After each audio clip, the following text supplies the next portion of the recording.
At this point, it wouldn't be unfair to say that Overwatch 2 has been one of the most confusing Blizzard games ever made. The whole shtick around redefining the sequel was weird enough as is, but then they decided to stagger the launch into a PvP and PvE release. One of them will be free and the other's going to be paid. It's a whole can of worms that's difficult to explain to people who don't live and breathe Overwatch. Needless to say that after years of no content, creators are excited for whatever new is coming down the pipeline, no matter what they decide to call it, and sometimes even to the detriment of the average consumer. And that's what I want to talk about today, because it isn't all sunshine and rainbows when it comes to Overwatch 2. The game has a serious PR problem, and deciding to do things like selling what is essentially a pre-order for a free-to-play game is not helping. What is helping is the segue to our sponsor for today, Surfshark VPN. Blizzard is not the only one having kept content away from us. Did you know that streaming platforms like Netflix and Crunchyroll don't actually allow you to access their entire catalog of content? Due to licensing agreements, you only get to see a specific selection of shows and movies depending on where you live. That is particularly frustrating when all of my friends talk about this hot new show that came out, and I'm sat here as the only one not having gotten to see it. But no more. Thanks to Surfshark's intuitive software, even I can fool these platforms into believing that I'm from somewhere else, and as such, I get to access all the content they have available. And because getting the most out of your money is the name of the game, you can save 83% on your Surfshark subscription and get 3 extra months for free, simply by clicking the link in the description below and using my promo code Terios. So what are you waiting for? Unlock a more open internet for yourself today. Thanks a bunch to Surfshark VPN for sponsoring this video, and now,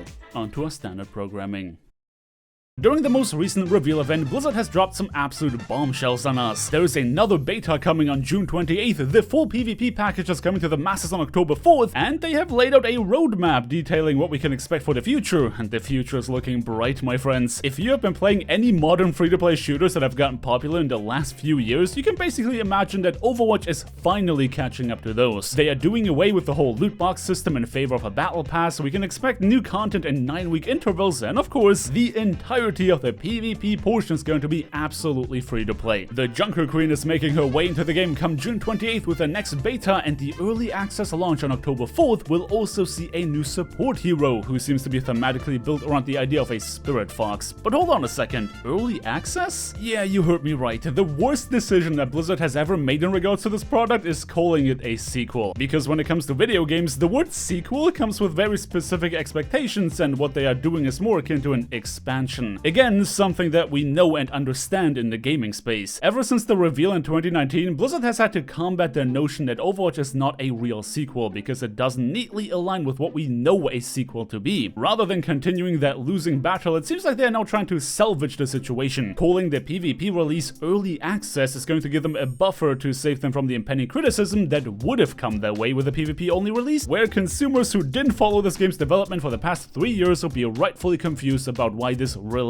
did not include the promised PvE co-op missions. Basically, the PvP early access release is a massive update to the existing game of Overwatch 1, where every existing owner of the game will forcefully be upgraded to that version. Additionally, the game is also going free to play, which removes another barrier to entry. Players who did buy the game prior to October 4th will get a few cosmetics for their trouble, and I mean, yeah, I do kind of feel like a clown for still playing it. Honestly, everything so far seems to be just peachy. They had a massive W of a livestream where they showed off a new character in an animated short that people immediately fell in love with. They explained the concept of what Overwatch 2 will entail for people who didn't follow along with its development, and they gave us brand new information in form of a roadmap for people who did follow along. But then they had to go and do this. When you open Battle.net on the day of the event, you'd have this banner ad shoved down your throat which advertised a €40 bundle for Overwatch 2. What does it say at the very top of this Watchpoint Pack? Beta access. Okay, listen, selling a cosmetics bundle for a game that isn't even out yet already sours the victory you had achieved with the livestream. But here is my biggest problem with this. During the reveal event, they didn't at all touch on what is going to be in the upcoming beta on June 28th, or how we could get access to it, beyond just telling us that we can play the Junker Queen. To then immediately show us this banner ad advertising beta access at the top is going to make many uninformed consumers believe they have to buy this cosmetics pack in order to get beta access. Made worse by the fact, to find out that beta access will be free, you'd have to dig into the website and read the fine print, or follow them on social media in hopes of getting that information. Let's not forget that the vast majority of people who play games and spend money on them do not engage with the IP beyond the launcher they need to actually play it. If they did, the things like FIFA Ultimate Ultimate Team and pay-to-win cash shops would not be a thing. Basically, they are trying to FOMO people out of 40 bucks for something they otherwise might have not cared to spend any money on, and that is scummy. For a company who lost so much goodwill in the last few years, it isn't enough to just make the game you said you've been working on this whole time. You have to make sure that your communication is spot on, that you go above and beyond the expectations that have been set, and, I can't believe I have to say this, not ask for money before you have proven that you value your players. They shouldn't have sold this pack prior to launch at all, let alone with the FOMO-inducing prospect of beta access. But listen, we all understand that the hardworking developers who try to make an amazing game are not the same people as the business departments and executives who try to squeeze us for every penny in our pockets. Blizzard has and continues to be an incredibly greedy corporation that keeps on testing the limits on how much they can charge us for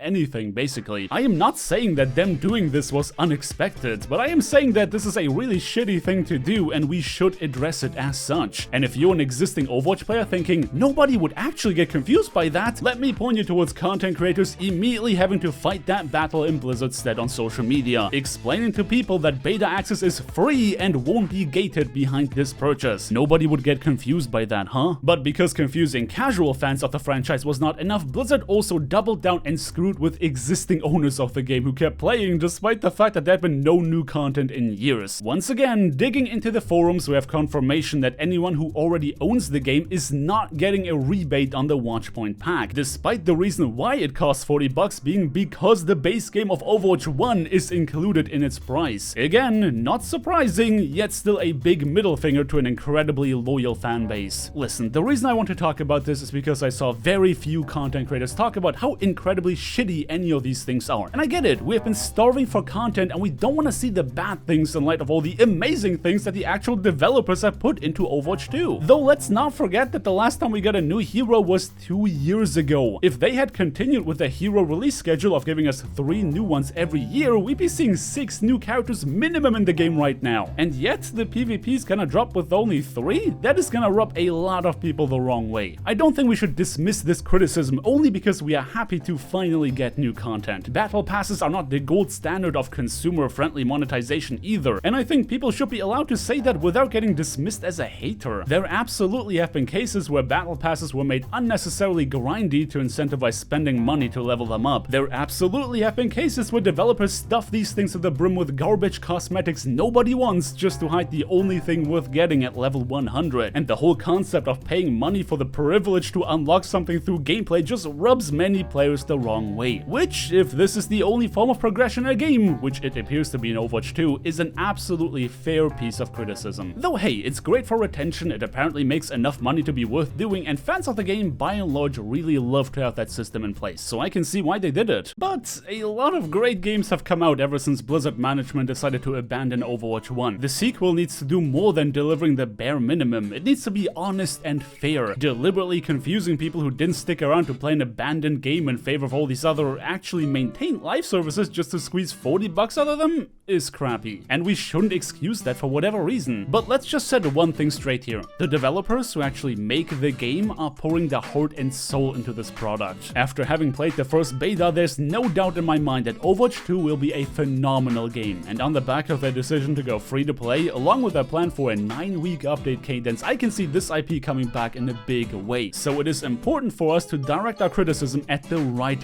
things. Don't dismiss clearly shitty business practices just because you like the devs. The people who make the game and those who make these bad decisions are not the same people. And I am willing to bet that a lot of developers are just as frustrated with how confusing of a product this has become, where calling it Overwatch 2.0 instead of Overwatch 2 would have probably made a big difference. Anyway, this is it for me here today. If you're interested in more discussion around Overwatch 2, I'm gonna link my video talking about why nobody wanted to play support in that version of the game on screen for you to check out. But until then, thank you everybody so much for watching. Don't forget to drop me a like on your way out if you enjoyed this video, subscribe if you want to see more, and definitely ring that bell icon to not miss out on my next upload. I hope you guys have a fantastic day, and until next time, peace.